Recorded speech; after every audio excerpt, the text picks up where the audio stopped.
Hello everybody, welcome, my name is Rob, this is Metal Monthly, and also Happy New Year, because it's 2025! Time is passing and I don't like it.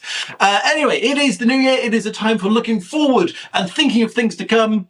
Wait, no, on this series we look back and talk about what happened in metal music last month. So, let's talk about albums. What albums came out in December?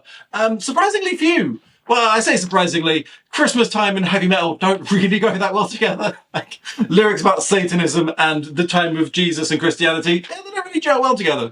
There were a few things that came out. There was lots of EPs and live albums, neither of which I really cover on this series, but I'm going to cover a live album because I want to, because it's Electric Wizard with Black Magic Rituals and Perversions Volume 1, and I happen to really fucking love Electric Wizard.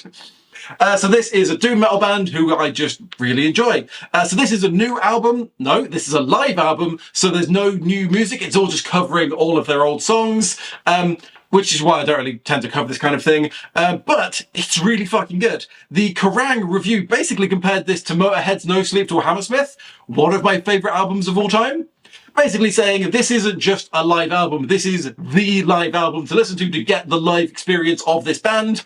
And yeah, it's true, because this is a really fucking good album. So yes, it's a doom metal band, so it's very slow, long, drawn-out bass lines, very depressing lyrics. Merry Christmas. So I don't know why I, or anybody else for that matter, likes doom metal.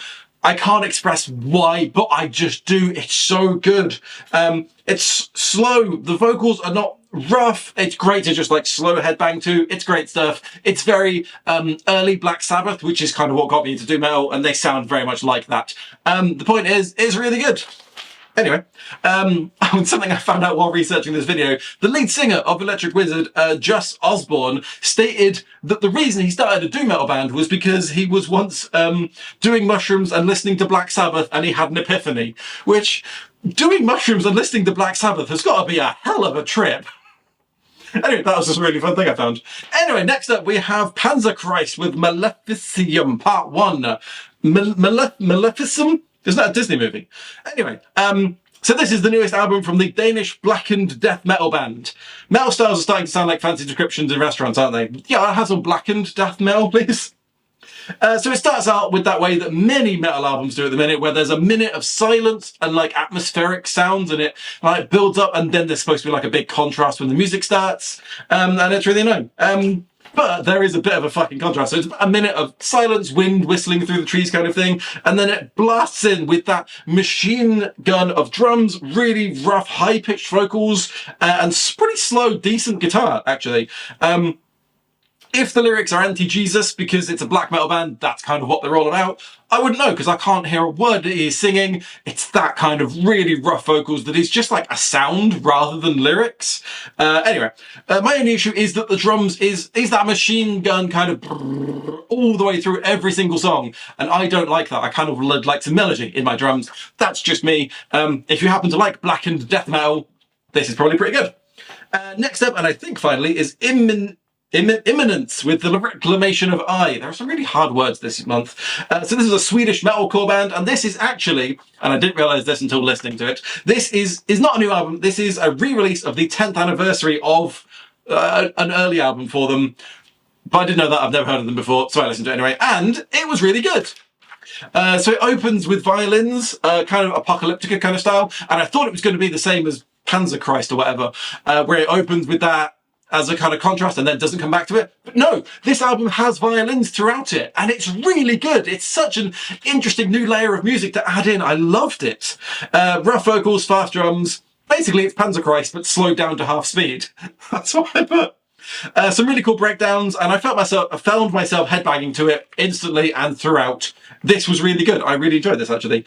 Pretty much just standard metalcore, jumping between heavy, slow breakdowns and really fast sections. And the bits of the violin coming back into it and just adding this extra layer, so good. And the bits where the vocals are clean, not rough, loved that. Brilliant. Absolutely fantastic album. Anyway, that's the albums from last month. Next up, we have Music Festival Explorer. This is my website where I write about music, generally. So last month, I wrote about Auld Lang Syne. I'm aware we're in the new year now, but if you're interested in finding out what the fuck Auld Lang Syne means, who wrote it, how old is it, what does it mean, all that kind of stuff, link in the description. It was interesting to research. Maybe it's interesting to read. Hopefully. Next up and finally is the fun stories from last month.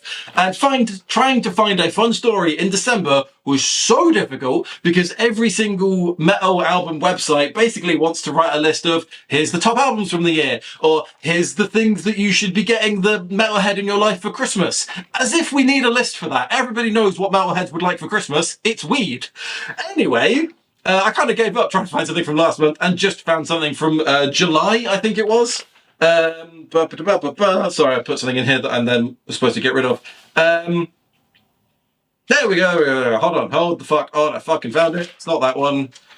In June, at the Sweden Rock Festival, which is a rock festival that takes place in Sweden, there is the artist called Igor, who is a black metal artist who also apparently uses elements of hip hop, EDM, and Baroque classical music. Need to look this guy up. Sounds fascinating. He was performing. A circle pit opened up, as it tends to do, and in amongst the tight black jeans and battle jackets was an elderly woman with a walker. Which is absolutely incredible, and I loved it. But the best part of this story is this quote from the Independent article, again, link in the description. There's a quote from the onlooker Andreas Lind, who said, "The crowd was genuinely watching out for her and made sure that she was out in front most of the time. How could you be out in front? It's a circle pit." So that just really annoyed me.